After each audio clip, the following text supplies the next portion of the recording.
Salut à tous, aujourd'hui j'ai fait une vidéo comment manipuler un python ou tout autre serpent. Donc là c'est un python royal. Alors quand vous prenez le python royal ou n'importe quel serpent, il faut le prévenir enfin en faisant du bruit. C'est pour éviter qu'il ait des contractions, qu'il ait des contractions musculaires ou qu'il se retourne directement. Quand il se retourne, ça peut faire quelques petites frayeurs. C'est juste pour voir ce qui se passe. Comment dire, donc toujours faire du bruit juste avant de le prendre pour qu'il sache au moins que c'est nous. Donc là je vais le prendre.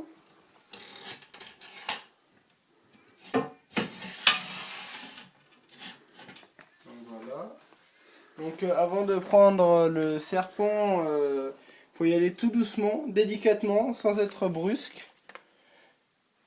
Donc voilà. Donc je vais prendre mon python. Voici mon python. Alors quand on le manipule, il faut toujours prendre 2 points d'appui. Comment dire, c'est bon, il y a certains serpents qui n'aiment pas la hauteur. Il y a des personnes qui n'aiment pas avoir la tête du python ou d'autres serpents au niveau du visage. Faut pas avoir d'appréhension quand on porte un python ou un autre serpent. Si vous avez des appréhensions de quoi, le serpent va le ressentir. Il peut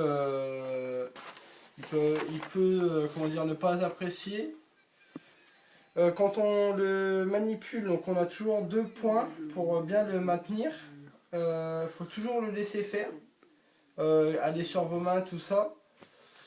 Comment dire, alors jamais tenir de résistance, donc le maintenir parce qu'il va opposer une résistance. Un serpent, comment dire, il faut éviter de le manipuler trop souvent. Comment dire, alors pour la manipulation, c'est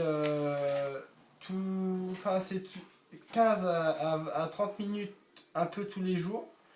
Bon après, ils aiment pas trop quand on les porte trop souvent. Le python, pour en revenir au python, le python est un peu plus massif, donc on va dire un serpent au hasard que l'Elaphe gutata. C'est vraiment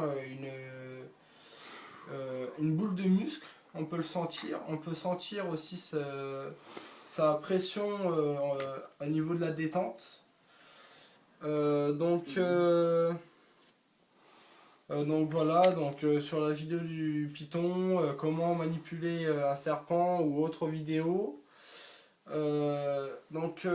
Allez, salut à tous et abonnez-vous.